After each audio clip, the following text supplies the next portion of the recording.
we're going to go over our squat variation sequence. The first one that he demonstrated, so we're using a barbell here, so this is a weighted squat. We can always do these with body weight. If we're doing this with body weight, we can have our hands on our hips, or we can use dumbbells. All right, so we can always do this body weighted, or we can add some resistance with dumbbells before progressing up to the barbell. The first thing we're going to do is with a back squat, we are going to address the bar. A couple things that we talk about when we address the bar. If you'll notice, there's a smooth portion to the bar, and then there's a grip portion to the bar called the knarl. Inside on the knarl, you're going to find these rings. There are going to be some smooth rings here. These are called the power rings, and these are to help you know that it's symmetrical. So you're going to find your place on those rings.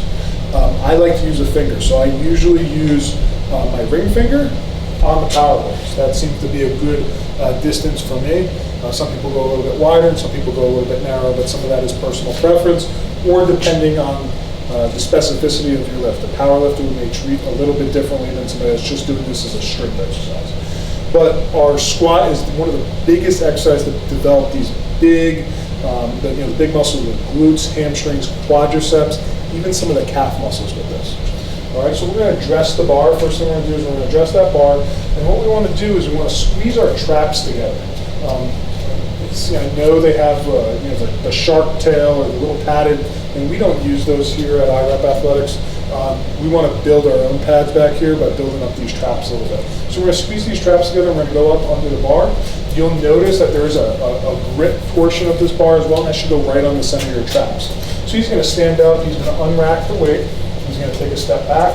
Usually you would spot this either at the waist or underneath. All right, his feet are going to be hip width to shoulder width apart, toes pointing straight ahead, and I want his eyes straight ahead in a very functional athletic position.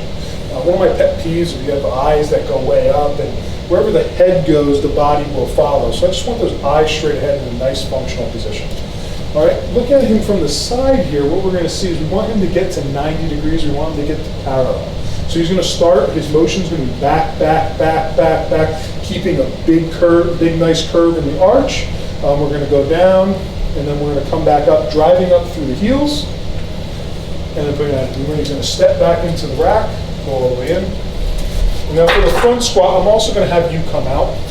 I never like an athlete walking backwards with a weight on there for the demonstration purposes.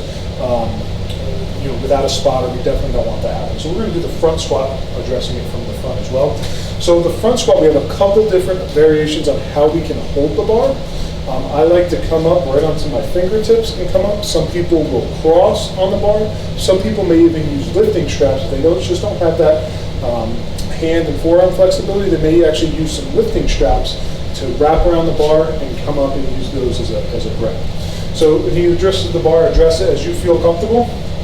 He's going to come up under. He's going to unrack that weight. He's going to step back with his spotter, which is me. Again, same position, knees hip width, shoulder width apart. He's going to start his way down, keeping his knees over his ankle. Down, down, down, down, past 90. Good, and then he's going to come up. He's going to walk back in and rack that weight. What's the difference between front squat and back squat? Front squat, I like working with my athletes, my interscholastic athletes, people that are moving a weight in front of them. Think about a football player, a lacrosse player, or a soccer player. How often are they moving a weight that's behind them? No, they're driving, they're hitting things in front of them. A front squat is a more sport-specific exercise to help with that. So this is your squatting variation.